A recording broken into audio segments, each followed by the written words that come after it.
When Daniel Reeve didn't show up for Monday morning's council meeting, no one in the town of Fairhaven thought much of it.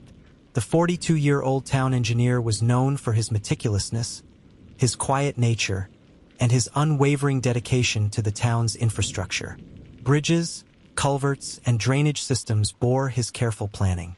But when he failed to return calls, skipped his evening jogging route, and his truck remained parked outside his home with no sign of him inside, unease began to ripple through the tight-knit community.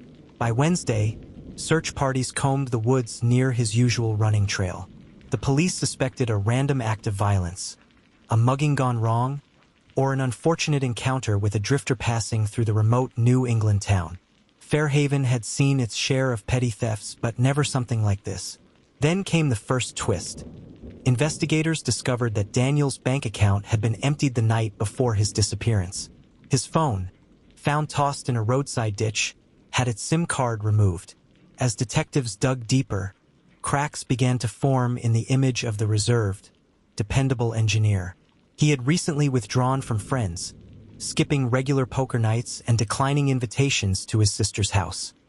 His neighbors recalled heated arguments with a woman no one recognized, seen slipping in and out of his back door late at night. The investigation took a darker turn when they uncovered emails on his work computer. They revealed that Daniel had been under investigation by the state for irregularities in a major bridge renovation project.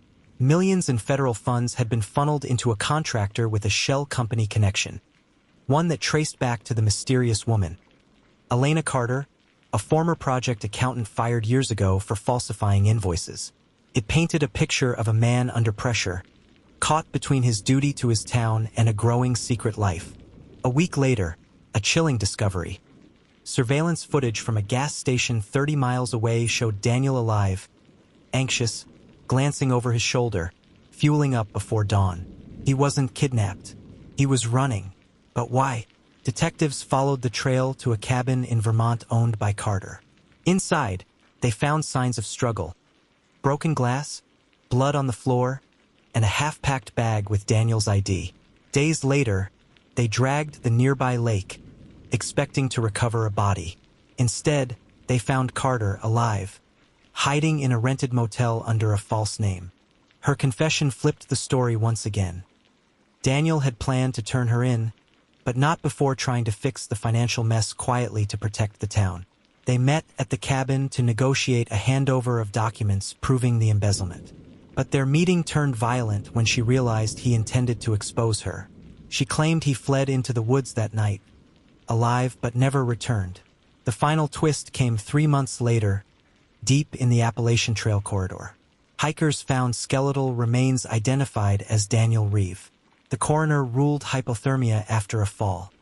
His last attempt to disappear, to leave behind the weight of guilt and the woman who had ensnared him, ended not in violence, but in cold, lonely miscalculation. For the people of Fairhaven, the shock was twofold. The kind-hearted engineer they thought they knew had been living with a burden too great to share, and the true tragedy wasn't a murder at all, but a slow unraveling of a man caught between integrity and ruin.